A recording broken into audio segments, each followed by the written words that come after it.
Pemirsa, Anda masih bersama kami dalam Berita Lampung. Bagi Anda yang baru bergabung, berikut Berita Lampung pilihan hari ini. Laka lantas terjadi di Simpang Sidodadi. Minibus menabrak warung di Lampung Timur setelah menabrak pengendara motor hingga tewas.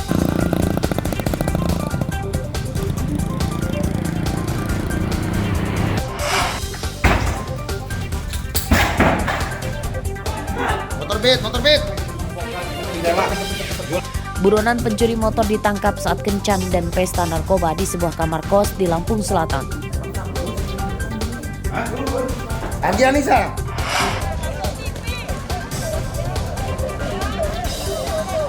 Puluhan tenaga kerja sukarela kesehatan di Tulang Bawang Barat menangis saat berunjuk rasa tidak bisa mendaftar P3K.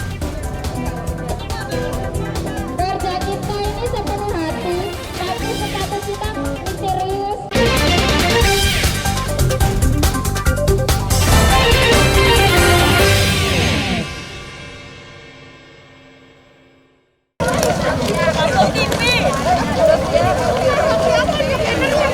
Kalah sebelum perang. Petikan kalimat ini mungkin yang cocok untuk menggambarkan nasib pilu puluhan tenaga kerja sukarela atau TKS kesehatan di Tulang Bawang Barat. Kamis pagi mereka menggelar unjuk rasa ke kantor DPRD setelah dipastikan tidak bisa mendaftar pada seleksi rekrutmen pegawai pemerintah dengan perjanjian kontrak atau P3K karena masalah persyaratan. Pasalnya pada rekrutmen P3K tahun ini hanya menerima pelamar dari kalangan honorer yang sudah masuk dalam database di Badan Kepegawaian Negara atau BKN sebagai salah satu syaratnya.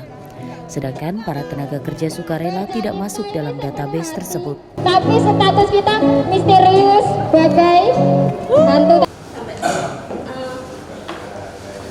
Air mata peserta unjuk rasa berlinang saat mereka menyampaikan nasib pilunya di pertemuan dengan para pejabat Pemkab dan anggota DPRD. Hari ini kami sekitar 400 sekian tenaga medis yang ada di Kabupaten Tulang Bawang Barat menghadap DPRD. Kebetulan di DPRD ini sudah didampingi dengan Kadis, BKD, dan Pemda. Tadi apa harapan kita?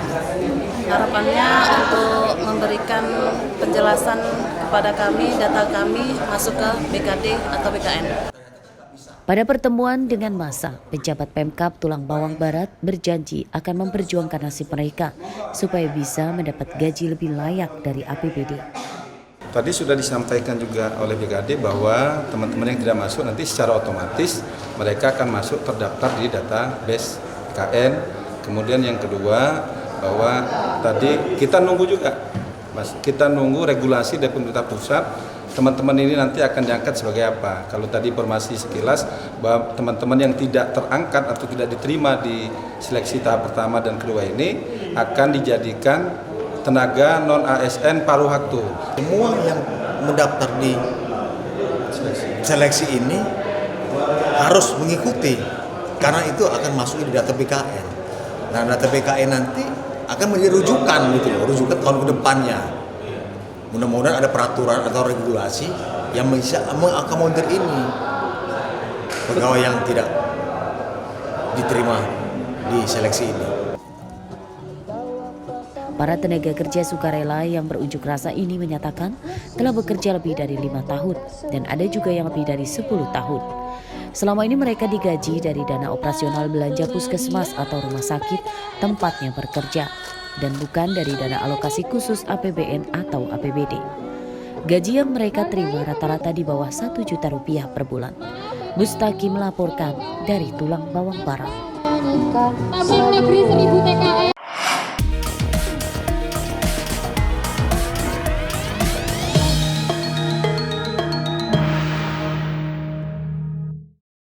Atau ASN harus netral dalam berpolitik. Sejak dimulainya masa kampanye pasangan calon kepala daerah pada 25 September lalu, tercatat ada sebanyak 8 pelanggaran netralitas di sejumlah daerah.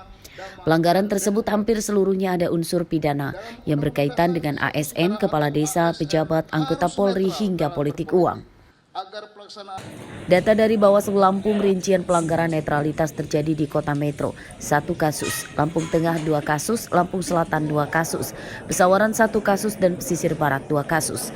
Dalam kampanye, paslon dilarang melibatkan kepala desa atau lurah, camat hingga aparaturnya. Bawaslu Lampung masih mempelajari kasus pelanggaran netralitas tersebut dan akan segera memberi sanksi tegas jika terbukti bersalah. Jadi yang lebih banyak terlibat itu terkait dengan kepala desa, ASN, dugaan politik uang, pejabat daerah, pejabat negara gitu. Itu ini ya. Jadi keterlibatan ASN dan kepala desa itu bisa netralitas, bisa juga pidana kalau dia membuat keputusan atau tindakan menguntungkan, itu masuk pidana. Nah, dari 8 ini ada dugaan pidananya semua. Jika terbukti bersalah, abdi negara yang melanggar aturan pemilu akan diberi sanksi administratif, pemberhentian sementara, sanksi denda hingga penjara. Arsadi Saputra melaporkan dari Bandar Lampung.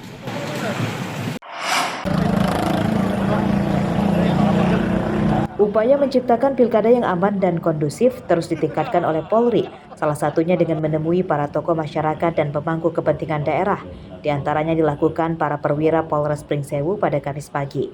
Mereka menemui para ASN, aparatur kecamatan hingga puluhan kepala desa yang dipusatkan di Polsek Pardasuka. Polisi mengajak seluruh pihak bekerja sama memberantas politik uang sebab hal tersebut sering menimbulkan konflik dan merusak moral pesta demokrasi. Masyarakat diimbau tidak menggadaikan masa depan daerah dengan uang Rp100.000, paket sembako atau imbalan apapun. Upaya pencegahannya dengan meningkatkan sosialisasi dan edukasi ke masyarakat untuk tidak menerima imbalan apapun untuk memilih salah satu pasangan calon. Kita pastikan warganya memilih pemimpin yang baik. Karena itu tanggung jawab moral kita. Bukannya kami mengarahkan ke salah satu paslon, bukan. Caranya gimana? Kami tidak mau ada money politics. Itu cara kami untuk melindungi warga. Karena kalau warga menerima uang 100.000, 200.000, dia tidak tahu konsekuensinya, Pak. Kalau kami tahu konsekuensinya. Ketika mereka terima uang 200.000, dia disuruh milih salah satu paslon, padahal si paslonnya itu mau keluar modal akhirnya banyak gitu kan. Nah, ketika dia nanti menjabat, dia otomatis berusaha untuk balik modal kan. Apalagi ketika lawan tandingnya menggugat. Biar selesai, ya udahlah tutuplah biayanya. Makin gede lagi. Nanti begitu jabat, korupsi lagi, Bapak sendiri nanti yang kurang nanti. Seperti diketahui, masalah politik uang dalam pilkada seperti gaib ada namun tidak tersentuh. Selama pilkada di Lampung tercatat belum ada orang yang dipenjara karena kasus politik uang. Padahal setiap pilkada, Bawaslu juga sering mengungkapnya, namun para pelakunya bebas karena akhirnya tidak terbukti. Robi Lasto melaporkan dari Lampung Selatan. Dan kami